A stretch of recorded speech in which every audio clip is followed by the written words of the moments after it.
안녕하세요. 위런투쉐어의 임서진입니다. 오늘은 사람의 물질대사에 대해서 배워보도록 하겠습니다. 물질대사란 몸 안에서 일어나는 모든 화학 반응을 말합니다. 이 물질대사에는 효소라는 화학적 생체 촉매가 작용을 해서 물질대사가 일어나게 됩니다. 물질대사는 크게 두 가지 작용으로 나눌 수가 있습니다. 이화작용과 동화작용으로 나눌 수가 있는데요. 우선 이화작용은 고분자에서 저분자 형태가 되는 작용을 말합니다. 그리고 동화작용은 저분자에서 고분자 형태가 되는 작용을 말하고 있습니다. 이 두 작용의 예시를 먼저 들어보자면 이화작용에는 세포호흡과 소화 과정을 예시로 들 수 있습니다. 그리고 동화작용은 광합성과 단백질 합성 과정을 예시로 들 수가 있습니다. 그럼 세포호흡에 대해서 더 자세히 알아보도록 하겠습니다. 세포호흡이란 세포 내에서 유기영양소를 분해하여 생명활동에 직접 이용되는 에너지원인 ATP를 합성하는 과정입니다. 이때 세포호흡은 주로 미토콘드리아에서 일어납니다. 그리고 세포질에서도 일부 일어납니다. 세포호흡으로 분해되어 에너지를 방출하는 물질을 호흡기질이라고 하는데 이때 탄, 단, 지 모두 호흡기질로 이용되지만 주로 포도당이 가장 많이 이용됩니다. 그래서 간단히 이 세포호흡 과정을 써보자면 포도당과 산소가 만나서 이산화탄소와 물 그리고 에너지원인 ATP가 합성되는 과정을 말합니다. 그리고 이거를 화학식으로 조금 더 자세히 써보자면 C6H12O6인 포도당과 6O2인 산소, 6H2O 물이 만나서 6CO2와 12개의 물 분자 그리고 32개의 ATP가 합성되는 좀 더 세부적인 과정으로 쓰면 이렇게 표현할 수 있습니다. 제가 ATP의 구조를 그린 것을 한번 가지고 와봤는데요. 우선 ATP란 생명활동에 필요한 에너지 저장 물질을 말하고 구조는 아데노신에 인산 세 분자가 결합되어 있는 구조를 말합니다. 이때 아데노신은 5탄당인 리보스와 아데닌 염기가 합쳐진 구조를 말합니다. 이 구조가 바로 아데노신이라고 불리는 거고요. 그리고 ATP와 ADP라는 것이 있는데 우선 ATP는 아데노신 3인산 그러니까 인산 결합이 3개가 있는 것을 말하고요. ADP는 아데노신 2인산 인산이 2개가 있는 구조를 말하는 것입니다. 그래서 이렇게 인산이 2개 있는 경우를 ADP라고 하고요. 인산이 3개 붙어 있는 구조를 ATP라고 부르는 것입니다. 다음으로 ADP, ATP 회로에 대해서 알아보도록 하겠습니다. ADP는 인산이 2개, ATP는 인산이 3개인데요. 인산이 결합이 고에너지 인산 결합이기 때문에 ADP에서 ATP가 되는 것은 에너지 저장, ATP에서 ATP가 되는 것은 에너지 방출 과정입니다. 다음으로 기관계의 통합적 작용에 대해서 알아보도록 하겠습니다. 세포호흡으로 에너지를 얻기 위해서는 영양소와 산소가 공급되어야 하고 노폐물은 몸 밖으로 배출되어야 합니다. 이 과정이 바로 소화계, 호흡계, 순환계, 배설계의 통합적 작용에 의해서 이루어집니다. 순환계는 호흡계한테 이산화탄소를 주고 호흡계는 순환계한테 산소를 줍니다. 그리고 소화계는 순환계한테 영양소를 줍니다.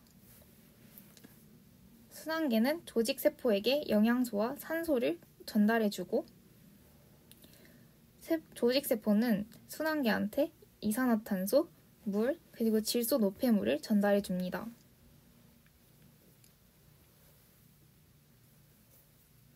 그리고 순환계는 배설계한테 물, 질소 노폐물을 전달해주게 됩니다. 이렇게 기관계의 통합적 작용이 일어나게 됩니다. 다음은 각 기관계의 세부적인 작용에 대해서 알아보도록 하겠습니다. 하지만 이 과정은 중학교 과정에서 아주 자세하게 배웠으니 저는 정말 중요한 것만 딱 집어서 설명을 해드리도록 하겠습니다. 영양소가 어떻게 흡수되는지 한번 더 자세하게 알아보도록 하겠습니다. 암주간과 모세혈관으로 흡수가 되는 각각의 영양소들이 있죠. 그럼 이 암주간 다음 단계를 알아보겠습니다. 암주간 다음에는 림프관을 가게 되고, 그리고 그 다음 가슴관, 그 다음으로 상대정맥을 가게 됩니다. 그리고 모세혈관으로 간 영양소들은 간문맥, 그 다음 간정맥, 그리고 하대정맥을 통해서 가게 되고요. 이 모든 영양소들은 심장에 모이게 됩니다. 그래서 이 모세혈관은 어떠한 영양소를 흡수하냐 하면은 물, 무기염류, 아미노산, 포도당, 비타민 C, B 등이 만들어지고요. 이걸 쉽게 외우면 물무아포 이렇게 외우면 됩니다. 그리고 암주간에서는 지방산과 모노글리세리드가 흡수됩니다.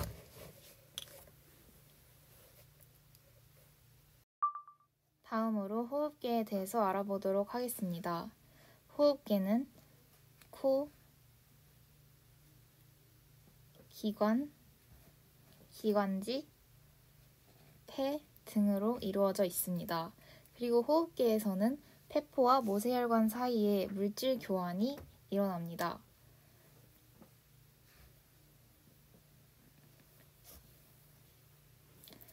그리고 이때 폐포는 모세혈관에게 산소를 주고 모세혈관은 폐포에게 이산화탄소를 전달해 줍니다. 그리고 이 물질 교환이 일어나는 원리는 분압차에 의한 확산이라는 점을 기억해 두시기 바랍니다. 그리고 순환계에 대해서 알아볼 텐데요. 순환계는 심장, 혈관, 혈액으로 이루어져 있습니다. 그리고 혈액은 여러 가지 물질들을 운반하는 역할을 합니다. 그럼 물질의 배출 경로를 알아보도록 하겠습니다. 우선 산소는 폐를 지나서 폐 주변의 모세혈관으로 들어가고, 그 다음으로 심장, 그리고 온몸의 모세혈관으로 가서 온몸에게 퍼지게 됩니다. 그리고 다음으로 이산화탄소의 배출 경로에 대해서 알아보겠습니다. 이산화탄소는 조직 세포에서 모세혈관으로 이동하고 심장으로 간 다음 폐, 몸 밖으로 배출되게 됩니다. 그 다음 배설계에 대해서 알아보도록 하겠습니다. 우선 첫 번째로 분해 시 생성되는 노폐물에 대해서 알아보도록 하겠습니다. 탄수화물, 지방, 단백질의 노폐물에 대해서 알아볼 텐데요. 이건 표를 통해서 알아보도록 하겠습니다. 우선 탄수화물과 지방은 탄소, 수소, 산소로 이루어져 있고, 단백질은 탄소, 수소, 산소, 질소로 이루어져 있습니다. 그래서 노폐물은 이산화탄소, 물이 나오고, 단백질은 이산화탄소, 물, 그리고 특별히 암모니아라는 질소 노폐물이 나옵니다. 그 다음 각각의 물질이 어떻게 배설이 되는지 알아보도록 하겠습니다. 우선 이산화탄소의 배설에 대해서 알아보도록 하겠습니다. 이산화탄소는 혈액에 의해서 폐로 운반되고 날숨의 형태로 배출됩니다. 그리고 물은 몸속에서 이용되거나 혈액에 의해 콩팥이나 폐로 운반되어 오줌이나 날숨의 형태로 배출됩니다. 그리고 마지막으로 질소 노폐물의 배설에 대해서 알아보도록 하겠습니다. 독성이 강한 암모니아는 간에서 독성이 약한 요소로 전환됩니다. 간에서 합성된 요소는 혈액에 의해 콩팥으로 운반되어 오줌의 형태로 배출됩니다.